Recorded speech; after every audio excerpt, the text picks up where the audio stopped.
So I think I'm mostly making this for me, but I want to share with you my recent journey overcoming my perfectionism, my self-doubt, and actually finally finishing and releasing my own music. I have been in this rut of just spinning my tires. I will start something, a piece of music, a song, and I will get it about 80% of the way to completion, and then I'll give up on it. I think it's that last 10 to 20% that just feels too monumental to overcome. It feels like, I think there's something in me when I get to that point where I just think, is this song really that good? Is this music even worth sharing? Is this the best that I can do?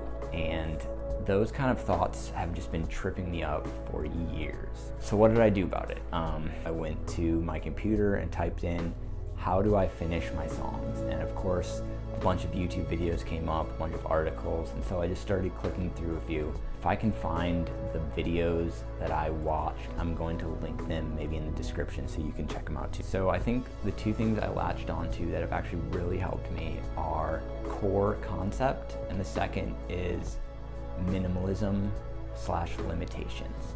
So the first core concept I think is by far the most important, and it's been kind of a game changer for me. It's the idea of when you start working on a new piece of music or a new song, you just write down the idea, the concept of the piece. Like, what are you making? Why are you making? And just try to encapsulate that in like a short sentence. The feeling, if it's just a feeling or an image, or you're trying to recreate like a moment with a friend, whatever it is, just write it down. And by doing that, you've now created like a purpose for the piece of art.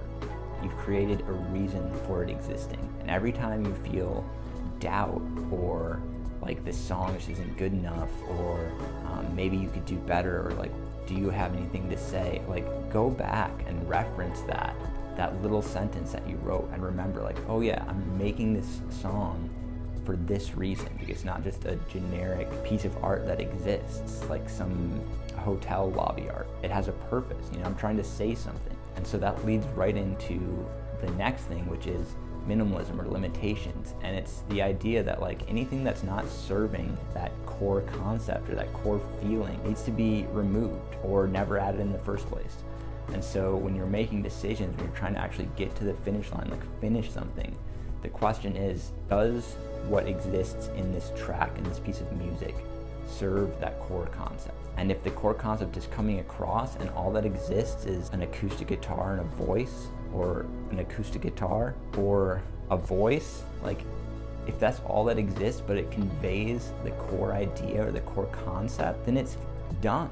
Anything else is just fluff. You're a maximalist and you want to make this crazy like piece of art that has just a million things going on, that's fine too. If that helps get the point across, or if that's just something that like brings you joy, great, add it.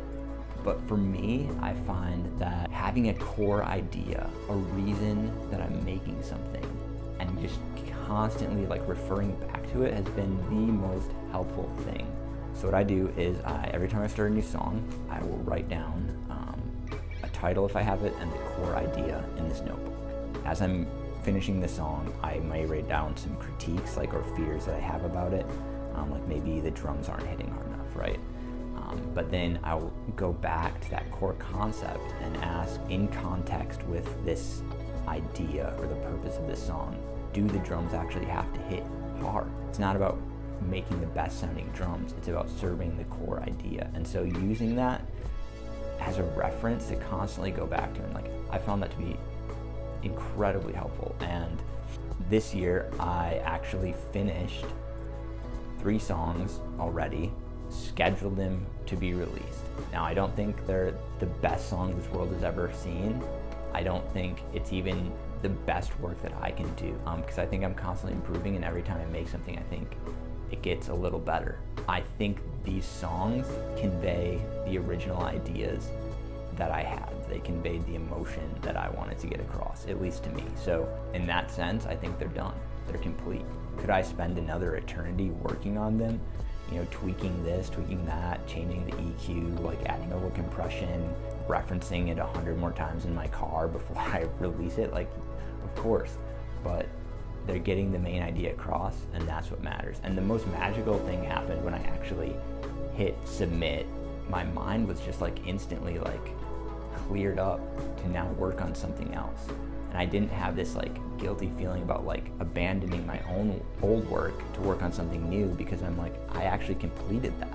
Now I can go and enjoy working on something new. And it brought back the joy of creating. It brought back the joy of making music, which is like why I do this in the first place. And so it was just like this beautiful cycle. You know, when you actually finish something, it leads to more creativity down the road. It's something I want to lean more into. I'm not perfect at it by any means, but I just wanted to share it with you because it's like something that I've struggled so much with. I know there are other people out there who do as well, like feeling like they're not good enough. So hopefully this just moves you one step closer to completing your art. Like just do it, like just finish it, like figure out why you're making it. And then as soon as you get to the point where you feel like you've said what you need to say, let it go. So I just wanted to share that. Hopefully it's helpful and meaningful. And yeah, so check back. I'm going to be doing more videos on my creative process, like making music, releasing music. I do this as a hobby because I love it, but it's something I want to invest more time in. So come along for the journey if you want to. I'd love to have you. Thanks for stopping by, and see you in the next video.